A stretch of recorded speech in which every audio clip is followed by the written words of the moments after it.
नमस्कार। ABC Hindi news देख रहे हैं आप सभी से विनती है चैनल को फटाफट सब्सक्राइब कर लीजिए। कांग्रेस नेता राहुल गांधी और लोकसभा में विपक्ष के नेता उन्होंने बीते दिन करीब शाम को 5 बजे 10 जनपद पर एक प्रेस कॉन्फ्रेंस की और इस प्रेस कॉन्फ्रेंस में राहुल गांधी ने 5 ऐसे युवक और युवतियों को बुलाया था जो दिल्ली और देश भर में जो छात्रों का आंदोलन हो रहा था उसमें शामिल हुए थे और शामिल होने की वजह से चर्चाओं में आए थे। और इस पूरी प्रेस कॉन्फ्रेंस में राहुल गांधी ने 2-3 लड़कियां उन्हें भी मंच दिया कि आइए आप भी मीडिया से बात कीजिए, और 2 लड़के भी शामिल थे। इस पूरी प्रेस कॉन्फ्रेंस के बाद सोशल मीडिया पर राहुल गांधी को लगा था कि वो अपनी एक अच्छी खासी प्रेजेंस बना लेंगे यूथ के बीच में। जो राहुल गांधी लगातार 2022-23 से कोशिश कर रहे हैं कि वो यूथ आइकॉन बन जाए। उन्होंने कुर्ता पजामा छोड़कर इसीलिए टी शर्ट और कार्गो पैंट पहनने शुरू किए थे कि शायद यूथ उनके पहनावे को देखकर अट्रैक्ट हो जाए। पहनावे से तो अट्रैक्ट नहीं हुआ, लेकिन अब राहुल गांधी जब देश में जेनजी आंदोलन निकलकर सामने आ रहे हैं, युवा लोग अपनी आवाज के लिए आवाज उठाने के लिए आगे आ रहे हैं, तब राहुल को यह उम्मीद अब कहीं ना कहीं लगने लगी कि पूरी हो सकती है। इसी सिलसिले में राहुल गांधी इस पूरे जेनजी प्रोटेस्ट के बाद अपनी ताकत झोंकने में लगे हुए हैं।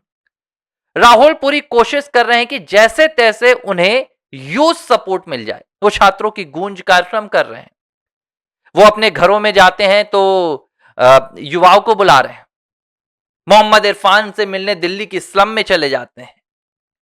लेकिन राहुल गांधी इसके बावजूद भी यूथ का सपोर्ट पाने की बजाय यूथ का ट्रोल पा रहे हैं।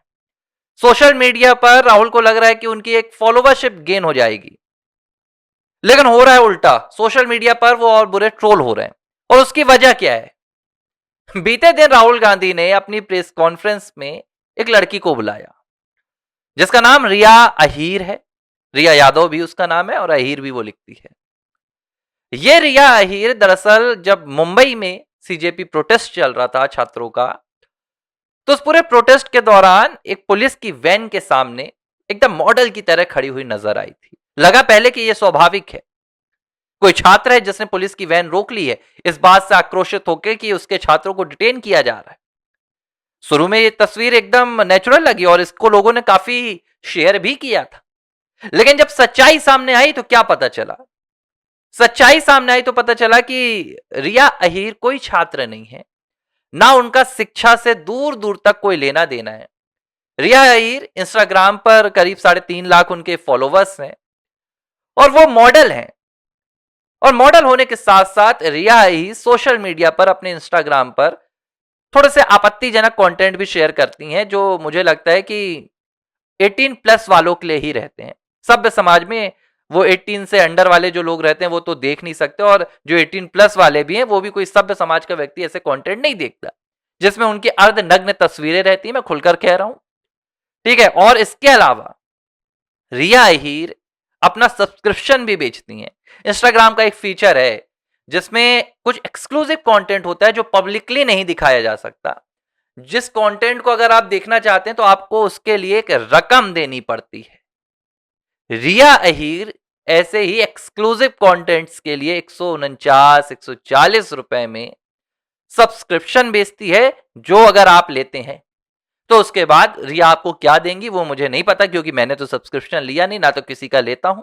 लेकिन अगर किसी को देखना है तो वो जाए 140 रुपए में 49 रुपए में सब्सक्रिप्शन खरीदे और मुझे भी बताए कि आखिर 140-49 रुपए में क्या मिल रहा है। जाहिर सी बात है, मैं आपको बता देता हूं, इंस्टाग्राम पर इस तरीके से ये मॉडल्स, ये इन्फ्लुएंसर पैसा कमाने का जरिया ढूंढती हैं। ये एक सोशल मीडिया प्लेटफॉर्म को भी एक बी ग्रेड अपना पूरा प्लेटफॉर्म बनाकर रखती हैं। आप सब्सक्रिप्शन लीजिए, फिर उसके बाद आपको ऐसी रील मिलेंगी जो उत्तेजक रहेंगी, जिन्हें हम एरोटिक रील्स कहते हैं, एरोटिक तस्वीरें कहते हैं। और इस तरीके से ही अपना बिजनेस चलाते। ये सोशल मीडिया पर रिया अहीर की पोल खुल चुकी थी। रिया अहीर सबको पता चल गया था कि वो एक इन्फ्लुएंसर है और उसका छात्र आंदोलन से कोई लेना देना नहीं था।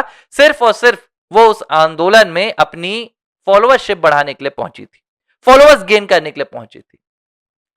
अब यहां तक तो बात ठीक थी, ठीक है भाई, लोग पहुंच जाते हैं, रिया पहुंच गई, और प्रिया पहुंच गई, सारे लोग पहुंच गए, लेकिन राहुल गांधी रिया हीर तक पहुंच गए। इससे पहले राज ठाकरे ने भाई रिया हीर को सम्मानित कर दिया कि आपने बहुत बड़ा काम किया, और कई नेताओं ने अपने घर में बुला लिया। लेकिन देश के 150 साल करीब होने वाले हैं, कांग्रेस इतनी पुरानी पार्टी 1885 से चल रही है। कांग्रेस पार्टी में एक से एक दिग्गज नेता हुए, ये कहने में हमें कोई गुरेज नहीं है। उन दिग्गज नेताओं ने आजादी की लड़ाई भी लड़ी, एक से एक नाम हुए, और आज ये स्थिति आ गई है कि राहुल गांधी को अपनी राजनीति चलाने के लिए, राहुल गांधी को जेंजी के बीच में अपनी पकड़ बनाने के लिए एक ऐसी लड़की को बुलाकर 10 जनपद पर खड़ा करना पड़ गया। अपने बगल में मीडिया के सामने उससे बाइट दिलवानी पड़ गई, जो सोशल मीडिया पर ऐसी हरकत करती है, जो देश को बनाने के लिए नहीं, युवाओं को फोकस रखने के लिए नहीं, उनका फोकस तोड़ने का काम करती है और सिर्फ अपनी कमाई करती। जब ये पूरी प्रेस कॉन्फ्रेंस सोशल मीडिया पर पहुंची तो देश के लड़कों ने देखा कि राहुल यार, आप किस हद तक नीचे गिर गए हो। भाई, अपनी राजनीति करना है तो आपको वाकई में किसी विक्टिम को बुलाना चाहिए था ना। मैं नहीं कह रहा कि उस छात्र आंदोलन में कोई और विक्टिम ना रहा होगा, पुलिस ने कई लोगों के साथ ज्यादती भी की होगी, सब होता है, लाठीचार्ज होती है तो कई लोगों को लाठी भी पड़ी होगी, लेकिन राहुल गांधी ने किसी लाठी पड़ने वाले को नहीं बुलाया। राहुल गांधी ने रिया अहीर को बुलाया। क्यों? क्योंकि राहुल गांधी को लग रहा था कि रिया अहीर के जरिए वो उन लड़कों तक पहुंच जाएंगे जो 140 रुपए में सब्सक्रिप्शन खरीद कर बैठे, उनका समर्थन मिल जाएगा। रिया अहीर के साथ राहुल की जब तस्वीरें सोशल मीडिया पर सामने आई तो लोगों ने उन्हें जमकर ट्रोल किया, और लोगों ने बहुत स्पष्ट तौर पर कहा कि राहुल गांधी, कम से कम आप इन छपरियों का सहारा तो मत लीजिए। हो सकता है आज नहीं तो कल, देर सवेर कभी आपकी राजनीति चल जाए, लेकिन उसे चलाने के लिए कम से कम देश के असल यूथ का सहारा लीजिए, देश के ऐसे युवकों का सहारा लीजिए जो देश की तरक्की में अपना एफर्ट डाल रहे हैं, अपना योगदान दे रहे हैं। आपको अगर मिलना था तो स्काई रूट के आप ओनर से मिल लेते, को फाउंडर से मिल लेते। आपको मिलना था तो गोल्ड मेडल जीतने वाले कॉमनवेल्थ के खिलाड़ियों से मिल लेते। लेकिन राहुल गांधी इनसे नहीं मिलते, इनसे राहुल गांधी को फायदा नहीं होता है। राहुल गांधी को फायदा होता है जो देश के यूथ को बर्बाद करे।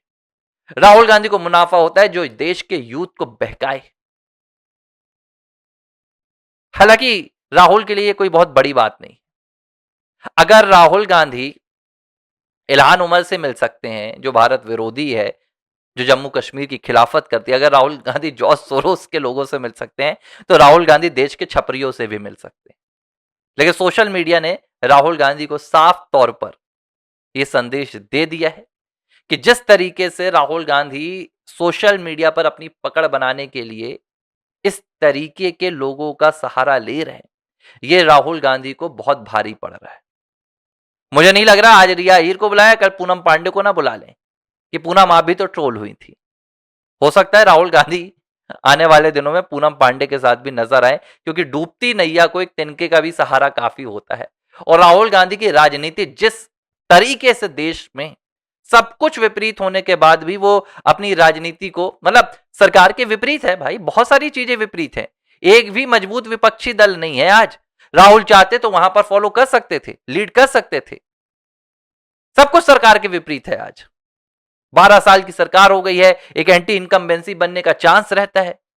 छात्र कहीं ना कहीं सरकार से नाराज है, उसके बावजूद भी राहुल गांधी असल ना छात्रों तक पहुंच पा रहे हैं, ना असल मुद्दों तक पहुंच पा रहे हैं, बल्कि राहुल की खोज रिया अहीर और पूनम पांडे तक जाकर सीमित हो गई है। एबीसी हिंदी के इस वीडियो पर आप अपनी प्रतिक्रिया जरूर दीजिएगा, मैं आपके कमेंट्स पढ़ूंगा और फिर उन पर जवाब देने की भी अगले वीडियो में कोशिश करूंगा। धन्यवाद। एबीसी हिंदी न्यूज, आज ही जुड़िए हर खबर के साथ